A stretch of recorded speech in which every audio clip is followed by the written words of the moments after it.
Hi, everyone. Welcome back to Privately Outspoken. It's me, Cheryl Drinkall. Thank you so much for joining me today. This podcast is where I dig deep into things like self-awareness, things like personal growth, anything that requires us to think a little beyond the surface. Today, I want to talk about exploring a vital aspect of relationships, and that is the power of self-reflection.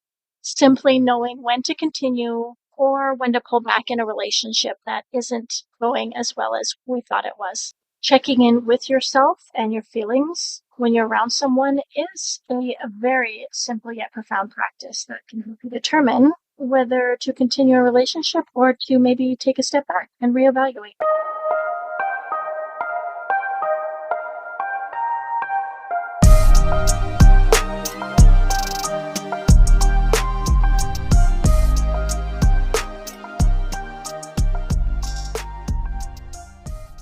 Before we get started, let's just take a moment to center ourselves.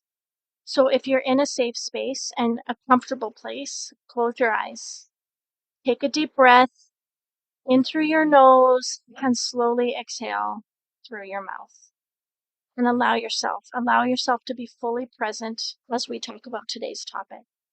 We know relationships are a fundamental part of our lives because they shape our experiences. They influence our well-being and they contribute to our happiness on a whole. But often we do get caught up in how another person is feeling about us, and we forget to consider how we are really feeling about ourselves when we're around them. That's something that I pay very close attention to in my life, and I want to just give a little reminder and inspire others to do the same, because the powerful truth is how you're feeling about yourself is crucial. And sometimes it's even more important than how they're feeling about you. One powerful self-reflection tool is to regularly ask yourself a few questions when you're with somebody, right? How do you feel about yourself in their presence? Do you feel confident? Do you feel valued? Do you feel respected? Do you feel calm? Or do you feel anxious? Are you walking on eggshells? Do you feel inadequate? Are you feeling undervalued? Do you feel loved? All these feelings are signals from our inner self, and they shouldn't be ignored. They can tell you a lot about the health of your relationship. We have to listen. We have to look at the impact of the positive and the negative feelings. So when you feel positive around someone, right, when they lift you up and they appreciate you for who you are, that is a strong indication that your relationship is beneficial to you. Positive feelings foster growth and self-love and mutual respect, which is so important. And then on the flip side, if you're consistently feeling negative emotions such as self-doubt or anxiety or sadness, then that's a very clear sign that something isn't right. Those negative feelings can actually erode your self-esteem over time. It's not just in a blink of an eye. It's over time that it starts to affect you. I know that this self-reflection sort of becomes critical when it comes down to abusive relationships. And I do know this from personal experience. I was once in an abusive relationship and I didn't feel good about myself. I felt anxious. I felt all these negative emotions while I was in it. Not only did I feel that about him, but I actually felt them about myself. And that was over time. And then over the years, I started to really check in with myself. I really started to pay attention to my mental health, and my physical health was being affected as well. And eventually I did recognize the toll that that relationship was having on my mental health and those around me. And I did seek help. And I did make that difficult decision to leave. But that journey for me is just a testament to the power of self-awareness and trusting my own feelings and trusting my body and trusting my intuition and my brain and all these things, that I need to listen and that I can trust myself and that there are signs along the way.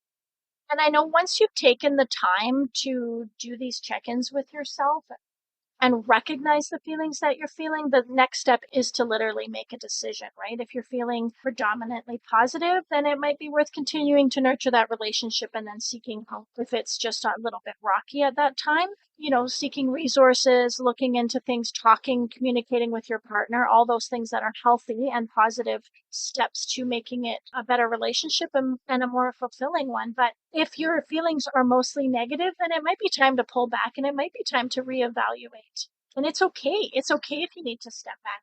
And even if you do step back from a relationship, that doesn't mean it's over. What it does is it gives you space to reflect.